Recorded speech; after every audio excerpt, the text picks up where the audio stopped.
नमस्कार, स्वागत है सभी का। आज ना हम एक बड़े ही मजेदार सफर पर निकल रहे हैं। ये सफर है अपने ज्ञान को टेस्ट करने का। मतलब भारत से शुरू करेंगे और पूरी दुनिया का चक्कर लगाएंगे। तो तैयार हैं? ये कोई बोरिंग लेक्चर नहीं होने वाला, बल्कि ये एक चैलेंज है। देखते हैं कि जो सवाल आने वाले हैं उनमें से कितनों के जवाब पहले से पता हैं। चलिए फिर ज्यादा टाइम नहीं लगाते, सीधे शुरू करते हैं। और शुरुआत होगी हमारे अपने देश अतुल्य भारत के कुछ दिलचस्प सवालों से। ओके, पहला सवाल, और ये थोड़ा ट्रिकी हो सकता है। हम सब जानते हैं कि इंडिया में क्रिकेट को लेकर दीवानगी किस लेवल की है, पर सवाल ये है कि क्या क्रिकेट ही हमारा राष्ट्रीय खेल है? सोचिए जरा।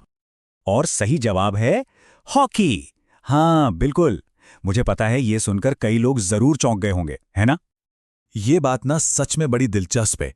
देखिए, क्रिकेट की पॉपुलैरिटी तो अपनी जगह है, इसमें कोई शक नहीं, लेकिन ऑफिशियल स्टेटस हॉकी का है।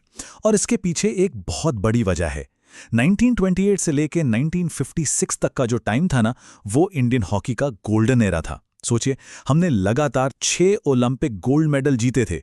मेजर ध्यानचंद जैसे लेजेंड्स ने पूरी दुनिया में भारत का डंका बजा दिया था। तो बस उसी शानदार विरासत को सम्मान देने के लिए हॉकी को यह दर्जा मिला है। अच्छा, खेल से आगे बढ़ते हैं और अब थोड़ा इतिहास की तरफ चलते हैं। यह सवाल बहुत बहुत जरूरी है, क्योंकि ये हमारे देश की बुनियाद से जुड़ा है। और इसका सही जवाब है डॉक्टर भीमराव अंबेडकर। वो संविधान की ड्राफ्टिंग कमेटी के चेयरमैन थे। मतलब भारत का जो आज का लोकतांत्रिक ढांचा है, उसे बनाने में उनका रोल सबसे अहम था। ठीक है, तो इंडिया की बात हो गई। अब जरा अपने पंख फैलाते हैं और देखते हैं कि दुनिया के बारे में हम कितना जानते हैं। चलिए लगाते हैं दुनिया का एक चक्कर। जरा सोचिए, एक ऐसी जगह के बारे में जहां ऐसा लगे कि पानी आसमान से ही गिर रहा है। क्या किसी को दुनिया के सबसे ऊंचे वाटरफॉल का नाम पता है? इसका नाम है एंजल फॉल्स। ये वेनेजुएला के घने जंगलों के बीच में छिपा हुआ है, एक कमाल का कुदरती अजूबा। और इसकी ऊंचाई है 979 मीटर, मतलब लगभग 1 किलोमीटर सीधा नीचे। सोचकर भी हैरानी होती है ना? अगला सवाल ज्योग्राफी और कल्चर का मिक्स है। एक देश है जिसे एक बहुत ही खूबसूरत नाम से जाना जाता है, जो उसकी लोकेशन को बताता है। और वो देश है जापान।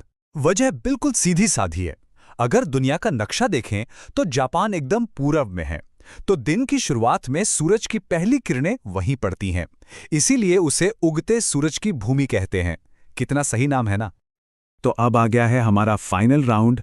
ये है साइंस और नेचर के रहस्यों के बारे में। देखते हैं इस फील्ड में नॉलेज कैसी है। ये सवाल है एनिमल किंगडम के स्पीड किंग के बारे में। जमीन पर ऐसा कौन सा जानवर है जो पलक झपकते ही गायब हो जाता है? और वो है चीता। अपनी जबरदस्त रफ्तार और फुर्ती के लिए जाना जाता है ये शानदार शिकारी। पता है कितनी स्पीड? 120 किलोमीटर प्रति घंटा। ये स्पीड उसे धरती का सबसे तेज जमीनी जानवर बनाती है। मतलब जितनी तेज कार हाईवे पर चलती है, उतनी तेज। चलिए अब एक ऐसा सवाल जो अक्सर लोगों को कंफ्यूज कर देता है। जब हम शरीर के सबसे बड़े अंग के बारे में सोचते हैं तो क्या ख्याल आता है? दिल, फेफड़े, दिमाग। पर क्या ये सच में सबसे बड़े हैं? इसका जवाब है हमारी स्किन, यानी त्वचा। सोचिए, ये हमारे पूरे शरीर को कवर करती है, एक सुरक्षा कवच की तरह।